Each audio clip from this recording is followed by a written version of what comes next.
Bene, io ringrazio di aver avuto questa opportunità perché in qualche modo ritengo, vorrei insomma anche in questo congresso della Regione Veneto, che è una regione che sappiamo insomma dà un grandissimo contributo al settore della cultura, sia per la ricchezza del proprio patrimonio, sia per la quantità e anche la qualità delle imprese che si occupano in Veneto di cultura. Questo è un settore apparentemente accessorio per questo paese, questo è un settore che almeno nei rapporti insomma, di Simbola, che è l'Associazione alla Qualità Italiana, rappresenta il 15,3% del valore aggiunto nazionale,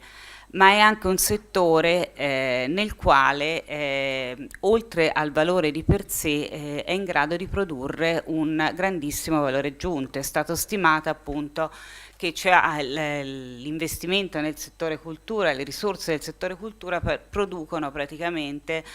moltiplicano dell'1,67% quello che è il proprio valore. Si pensi alle ricadute che questo settore può avere nel turismo, si pensi alle ricadute che può avere sull'artigianato, si pensi alle ricadute che può avere anche sul settore salute, così come è stato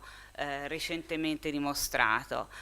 Mi fa piacere parlare quindi dopo i due interventi che mi hanno preceduto, uno in particolare che ha parlato di una ricchezza del nostro paese. Il nostro paese è unico per il patrimonio che ha,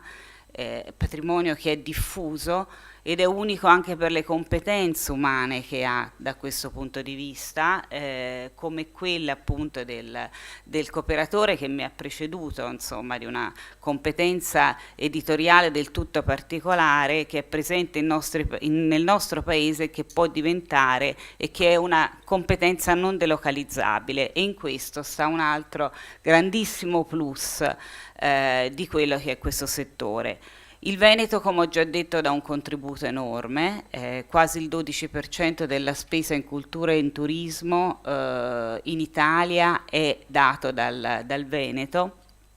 ma si può dire che moltissimo ci sarebbe ancora da fare nel Veneto come in molte altre regioni italiane. Il contributo che ha dato Coop Cultura in questo settore lo voglio qui ricordare, non solo perché insomma è anche un omaggio che voglio fare al presidente attuale Adriano Rizzi, che è uno dei nostri soci, nonché direttore della cooperativa, e quindi è un contributo che è stato possibile grazie a un processo di innovazione. Questo settore 20 anni fa non esisteva, il settore dei servizi ai beni culturali non esisteva in questa forma della cooperazione, quindi è stato uno spazio che si è aperto e che la cooperazione ha occupato in forma innovativa,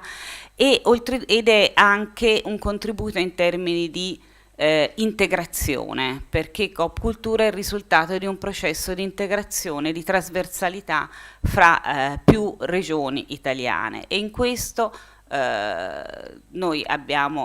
siamo riusciti insomma in qualche modo, come molti altri colleghi di altre cooperative, a superare la crisi probabilmente meglio che altri, rafforzandoci, integrandosi, mettendo a sistema le nostre competenze, i nostri investimenti su tutto il territorio nazionale, e in qualche modo in questo pensiamo di aver fatto un passo in avanti, ma che in qualche modo se ne possono fare altri. La cultura può rappresentare per la cooperazione un grande progetto trasversale, perché è necessario che noi che siamo alla front line per esempio di molti musei e che esportiamo visite museali possiamo metterci in relazione con chi produce appunto libri d'arte, possiamo fare sistema con chi promuove i servizi turistici a livello locale, possiamo fare sistema con moltissime altre, con chi si occupa di trasporti, con chi si occupa di mobilità. Ecco, questo diciamo è l'obiettivo finale di un settore appunto che può creare sviluppo anche per gli altri settori, che crea lavoro. Ricordiamoci che questo è un settore labor intensive, labor intensive, e oltretutto è un settore che dà un grandissimo invece contributo anche a quelle che sono le tassazioni e quindi il ritorno per la pubblica amministrazione. Su questo e poi chiudo, mi volevo collegare a quello che è stato detto anche sull'IRAP. Una cooperazione, una cooperativa come la nostra paga di IRAP tanto quanto pagano forme di impresa non cooperative e tanto quanto pagano forme di impresa che magari non si muovono nell'ambito dell'economia sostenibile, ma si muovono nell'ambito dell'economia che deteriora e consuma le risorse del nostro paese. Su questo bisogna riflettere, perché io credo che la cooperazione sia in grado di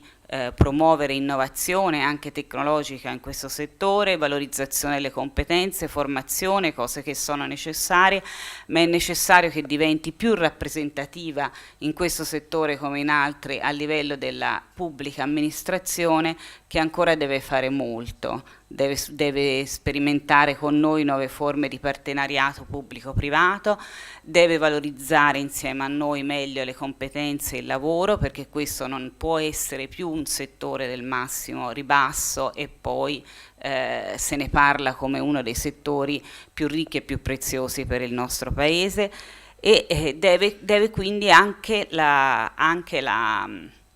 l'amministrazione pubblica